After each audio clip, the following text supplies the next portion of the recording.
Jalen Hurts has suddenly stopped throwing deep, and now he's undefeated.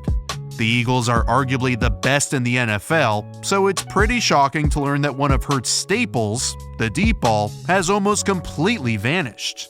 It is not normal to stop throwing deep and actually improve, but the more I looked at the numbers, where his average depth of target fell from 9.5 last year, which was 4th, all the way down to 7 this year, which is 30th, I then studied and charted their offense and discovered there's a lot more to it. Today we'll break down exactly where Hurts is now throwing, why they shifted away from the deep ball, why they've gotten so much better, and where Hurts can still improve. But before we go deeper, I want to thank this week's sponsor, Established Titles. They are unlike any sponsor I've ever had. If you've ever said to yourself, you know what, it's about time I buy a square foot of land in Edelston, Scotland to preserve the natural woodlands while helping global reforestation efforts, well, do I have a thing for you? Established Titles gives you at least a 1 square foot of Scottish land which features its own unique plot number, and they plant a tree with every order and work with global charities One Tree Planted and Trees for the Future to support global reforestation efforts. Based on Scottish custom, you'll forever be known as a lord or lady, and you can even get that on your credit card. This is a fun way to preserve the natural woodlands of Scotland, and it makes an amazing last-minute gift. Established Titles is actually running an early Black Friday sale, plus if you use the code Rollins, you get an additional 10% off. Go to establishedtitles.com/Rollins to get your gifts now and help support the channel.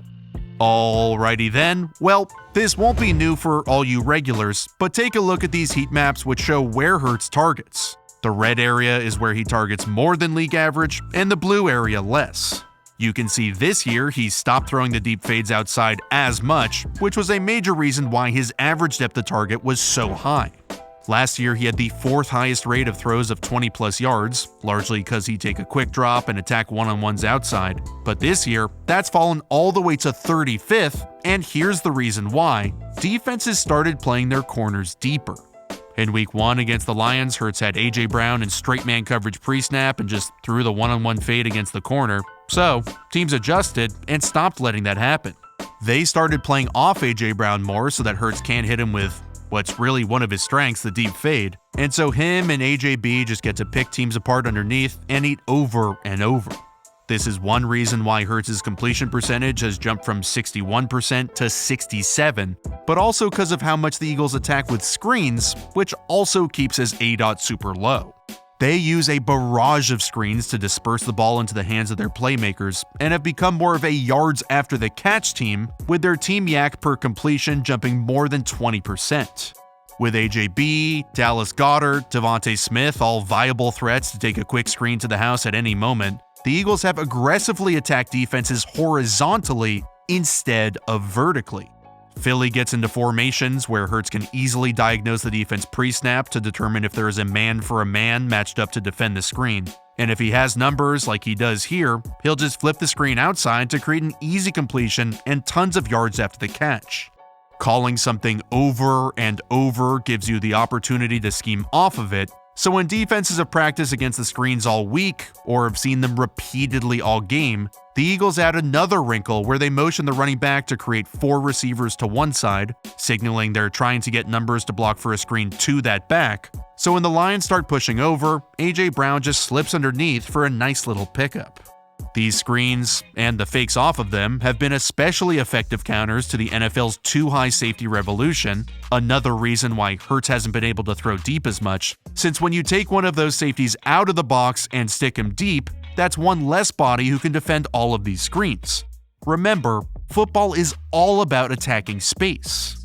One might think that Hurts can just sit back there, catch the ball, and throw easy-ass screens all day, but there is more to it. The Jags start in this too-high safety shell with the Eagles lining up 4 to the left, but Hurts isn't sure if the safety is rotating down or staying deep, which would impact what kind of play they're running.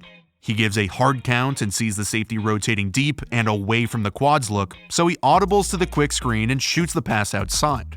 The screens have been effective and have been necessary to attack defenses keeping safeties deep, but the real area the Eagles have improved their offense is their run-pass option RPO series. Defenses have dropped the second safety deep to protect against the pass, but that leaves them weak against the run.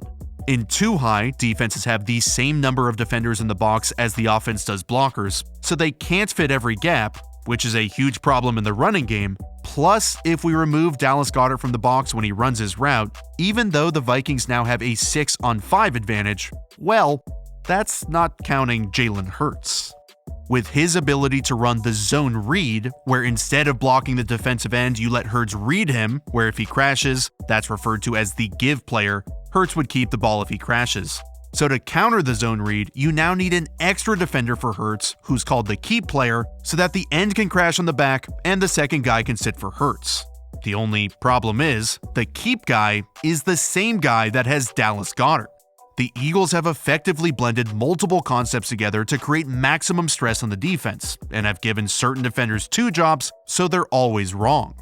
This is too high zone coverage where each defender guards a zone. But to make sure everybody's accounted for, sound defenses still have each guy playing zone, but with man integrity. That means the corners are responsible for the outside guys, the nickel for the slot, and our boy, the linebacker, for Goedert. So when he sits for Hurts on the zone read, it's 2-on-1 for Patrick Peterson, and the Eagles create some nice yards after the catch. Then, on the very next play, it's time to make some defensive adjustments, and the Vikings do, but let's not forget, Hurts is a stud with the ball in his hands. Now they're playing 1 high safety man coverage to put more guys in the box for the run, and to make sure their linebacker only has 1 job, here it's to fit the run. With each receiver accounted for and numbers in the box, the Vikings once again crash their end for the give, insert that same linebacker now into the middle to double make sure to stop the run, and take the 1 high safety and make him the keep guy to sit for Hurts. The Vikings play it perfect, a hat for a hat just like you want, but talented football teams win those one-on-ones again and again. Defenses haven't found good answers to defend their RPO series, and the Eagles are really good at playing with their rules and confusing them, since all of their starters, receivers, tight ends, running backs, and Hurts are so good. When defenses sell out to stop one thing, it makes everything else open up. Here it's straight man coverage with the Lions overloading the front to make sure Miles Sanders doesn't score right up the middle, but they don't have a keep defender and Hurts literally walks it in. They can do things like motion to mess with defenders' eyes and force a certain player into a specific position on the field, and then attack him with misdirection or power. Here the nickel corner is in the slot, but when the Eagles motion A.J. Brown across, now he comes into the box to help. So he thinks he has a run responsibility, but when Goedert fakes at him like he's blocking, he jumps inside and Goedert comes wide open.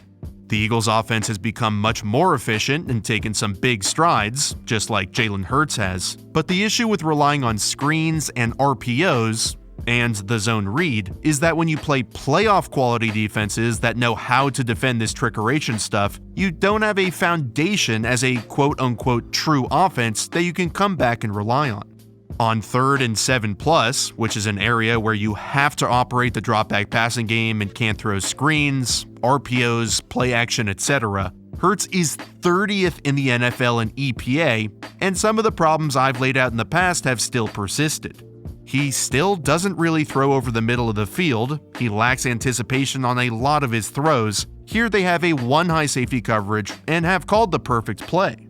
The play action sucks up the linebackers, you have a sail type concept to the left, and crossers, which are 1 high killers, are perfect since they cut in front of that 1 high dude. Since they're operating to the boundary, which means they're on the close hash mark, Hurts has to use excellent anticipation here, but instead of coming from his left immediately to his right and attacking this open space before the receiver gets there, he hitches and the pass comes in late, getting intercepted. I know, more Hurts negativity, even though I've been hounded in my mentions after some of my Hurts isn't great videos. And honestly, despite the 6-0 start and their offense looking way better, I still stand by those takes, despite all of the Eagles' success. But I don't have any sort of hate towards this man. I 100% believe he's improved, and I'm going to highlight that improvement here. With all the 2 high safety coverages, teams have also moved towards 5-man bear fronts, like Staley did with the Rams, which doesn't give you hardly any coverage in the intermediate area of the field. Yes, this is zone coverage, but like we said, each defender has a responsibility for each receiver, and Hurts understands this. He knows if the safety rotates down to guard the slot, it's almost guaranteed to be a one-high cover 3 zone, with this corner dropping deep into a third. And if the safety doesn't rotate down and it's too high, the only guy who can cover the slot is the 264-pound on-the-ball linebacker Patrick Jones, so Hurts audibles to sit glance, and when he sees it's too high, he knows he can attack Jones in coverage and fit this right in front of the face of the safety, where he shows great vision, anticipation, and accuracy. My problem is, he's just never consistent with those three, and these examples are few and far between. Not throwing deep isn't necessarily a bad thing, but struggling to consistently have good vision, anticipation, and accuracy is more critical when you're operating exclusively underneath, which is why I'm worried that the Eagles' offense isn't necessarily all it's cracked up to be. Hurts has taken the NFL by storm and adjusted his game to better attack defenses and disperse the ball to his bevy of weapons, but I do question if it's sustainable. He's used screens and RPOs to attack underneath all the deep coverage he's seeing, but when teams get more comfortable defending more of the trickeration stuff, I'm not sure there's that really solid foundation that he can rely on.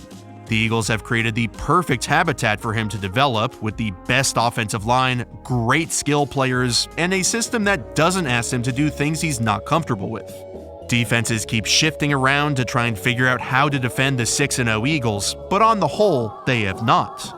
Hurts is not bad at throwing deep, it just hasn't made sense to. But if defenses shift around and adjust underneath, Jalen Hurts is ready to come back to it and bomb you deep.